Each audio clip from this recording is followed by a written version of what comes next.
Welcome to YouTube diaries, this is Raj. বন্ধুরা, আপনারা সবাই কেমন আছেন? আশা করি সবাই ভালো আছেন। চলুন, আজকে ইউটিউব ডায়ারিজের থাম্বনেল দেখে নিশ্চয়ই বুঝে গেছেন আজকে কি নিয়ে কথা বলবো।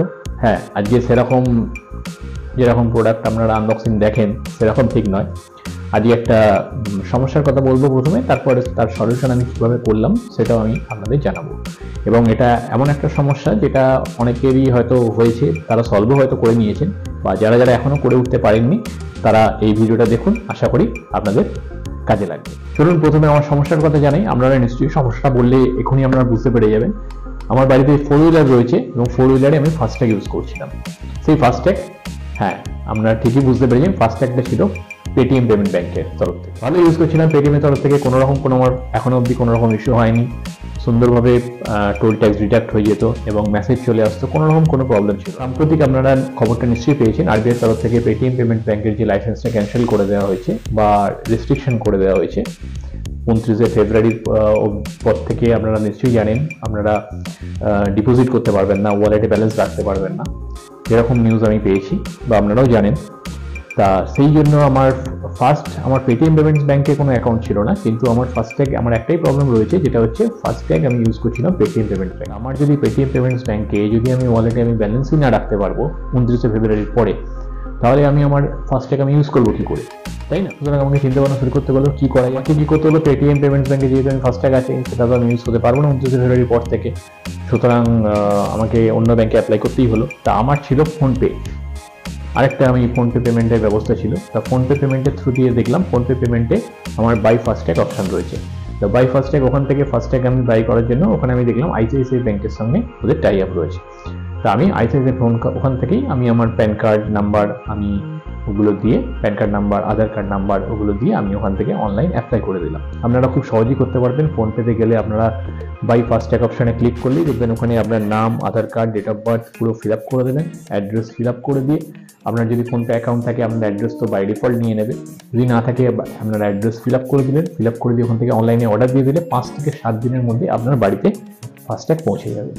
এবং সেটার জন্যই আজকে ভিডিওটা আনা। আপনারা দেখতে পাচ্ছেন আমার হাতে একটা যেটা রয়েছে, দেখুন আইসিআইসিআই ব্যাংকের তরফ থেকে ফাস্ট্যাগ। হ্যাঁ, আমাকে অর্ডার দিতেই হলো, কিছু করার নেই। পেটিএম পেমেন্টস ব্যাংকের যখন ফাস্ট্যাগ কাজ করবে না 29 ফেব্রুয়ারির পর থেকে, তখন তো আমাকে ব্যবস্থা করতেই হতো। তো সেই জন্যই ভিডিওটা আনলাম। আইসিআইসিআই ব্যাংকের তরফ থেকে খুবই ফাস্ট সার্ভিস। আমার কোনো সার্ভিসে এখনো অবধি আমি অর্ডার দেওয়ার পর 5 থেকে 7 দিনের মধ্যে আমার বাড়িতে এসে অ্যাড্রেসে পৌঁছে যায়। ব্লু ডার্ট কুরিয়ার থ্রু দিয়ে আমার বাড়িতে পৌঁছেছিল। দেখুন এখানে পুরো সিল করা রয়েছে আইসিআইসিআই ব্যাংক, দেখতে পাচ্ছেন। চলুন তাহলে এটা ওপেন করে নিই। চলুন।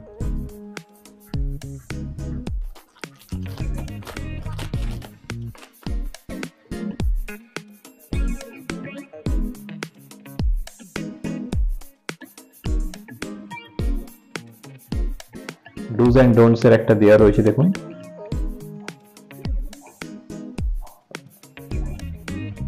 যেগুলো করবেন না সেগুলো দেওয়া রয়েছে। চলুন এর ব্যাক সাইডে কি রয়েছে দেখে নিই।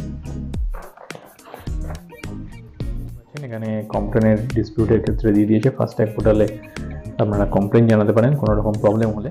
এখানে দেওয়া রয়েছে, দেখুন থ্যাংক ইউ একটা দেওয়া রয়েছে। ICICI Bank for making toll payments. Your pre-activated ICICI Bank FASTag details.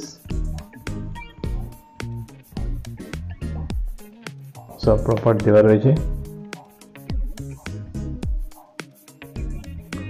FASTag ICICI ব্যাংকের তরফ থেকে এনভেলপের মধ্যে রয়েছে 3টে পেপার। একটা হচ্ছে আমার account details, FASTag account details. এটাতে রয়েছে কিভাবে ফাস্ট্যাগ উইন্ডস্ক্রিনে আটকাবেন, দেখতে পাচ্ছেন। আরেকটা যেটা রয়েছে ডুজ অ্যান্ড ডোন্টস রয়েছে, এবং ব্যাক সাইডে কোনো রকম ডিসপিউট বা কোনো কমপ্লেন থাকলে ফাস্ট্যাগ ইউজের সময় সেক্ষেত্রে আপনারা কমপ্লেন জানাতে পারবেন। ঠিক আছে, কিনতে আমার লেগেছে 499 টাকা, 200 টাকা সিকিউরিটি ডিপোজিট, 200 টাকা ওয়ালেট ব্যালেন্স এবং 99 রুপিস ইস্যুইং চার্জ। ঠিক আছে, আশা করছি আমার আর কোনো প্রবলেম হবে না, কারণ যেহেতু আইসিআইসিআই ব্যাংকের তরফ থেকে আমি ফাস্ট্যাগ নিয়েছি। তা আশা করি আমি আইসিআইসিআই ব্যাংকের তরফ থেকে সার্ভিস ভালো পাবো ফাস্ট্যাগের ব্যাপারে। তা আমাদের এই ভিডিও আপনাদের কেমন লাগলো? যদি কারো কোনো প্রবলেম থাকে আমাকে কমেন্ট বক্সে কমেন্ট করতে পারেন, আমি তার উত্তর দেবো। এবং যদি আপনাদের এরকম কোনো সমস্যা হয়ে থাকে, আপনারা অন্যান্য ব্যাংকের সঙ্গেও টাই আপ আছে, আপনারা এসবিআই অপশন পাবেন, এছাড়া অ্যাক্সিস ব্যাংক রয়েছে, বিভিন্ন রকম সরকারি বেসরকারি ব্যাংক রয়েছে, আপনারা সেখান থেকে চয়েস করতে পারবেন। ঠিক আছে, তবে ফোনপে থ্রু দিয়ে গেলে আপনারা আইসিআইসিআই ব্যাংকের সঙ্গে তাদের টাই আপ করা আছে, আইসিআইসিআই ব্যাংকের তরফ থেকে আপনারা এইরকম এনভেলপের করে আপনারা ফাস্ট্যাগ পেয়ে যাবেন। ঠিক আছে, আজকে তাহলে চলি, ধন্যবাদ।